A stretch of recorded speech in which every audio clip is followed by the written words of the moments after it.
Good news naman po sa sports, muling pinatunayan ng Filipino Olympian na si EJ Obiena na siya pa rin ang hari ng pole vault sa Asia. Yan po ay matapos niyang makamit ang three-peat victory sa 2025 Asian Athletics Championship na ginanap sa South Korea. Pero bukod sa kanyang bagong tagumpay, ipinagbubunyi rin ni EJ ang panalo ng kanyang ama sa Taiwan. Nakatutok si JP Soriano.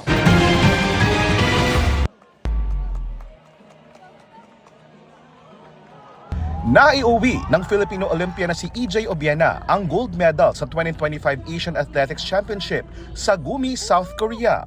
Matapos niyang maklear ang 5.77 meters sa isang jump-off kalaban ang pole vaulter mula sa China. Three-peat champion na si Obiena matapos niyang i-dominate ang Asian Athletics Championship pole vaulting noong 2019 at 2023. Ang hindi nga raw alam ng marami, masama pa ang pakiramdam ni EJ noong araw ng kompetisyon. May sore throat daw siya pero hindi pwedeng uminom ng kahit anong uri ng gamot dahil baka maging paglabag ito sa anti-doping rule violations.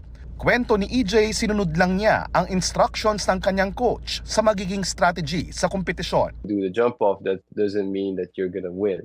That means you could lose the gold as well, which we both already have. So yeah, it's the toughest one out there, and yeah, it's still still good, I'd say. I'm happy to retain it 3 consecutive times. Pagkatapos magkampiyon, lumipad agad pa Europe si EJ upang maghanda at sumabak sa iba't ibang international pole vault competitions. Ang tagumpay ni EJ nangyari 1 linggo lang matapos manalo rin ng gintong medalya sa World Masters Games sa Taipei, Taiwan, ang kanyang amang si Emerson. Na-clear niya ang 3.60 meters sa pole vault men's 60+ event. My dad still got it.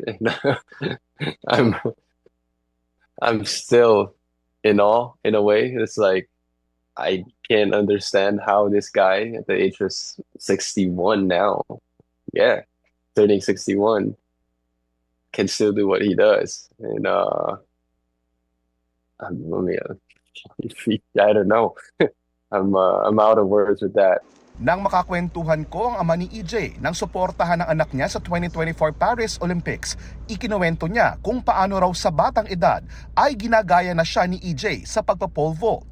Hindi man nakakuha ng medalya, habang buhay daw nilang ipagmamalaki ang tagumpay ng anak.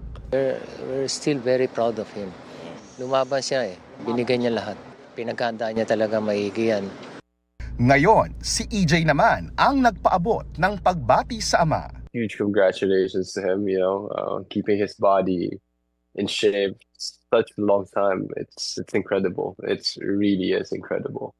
Sa ngayon, kasama sa plano ni EJ at ng kanyang team ang sumali sa 2028 Los Angeles Olympics. Pero ang paghahanda raw dito, one step at a time, one competition at a time. But the good thing about it is you push yourself to the best of your abilities, and with that, I'm with everyone. I hope that the time would come where I could win, and I just don't know when that would be.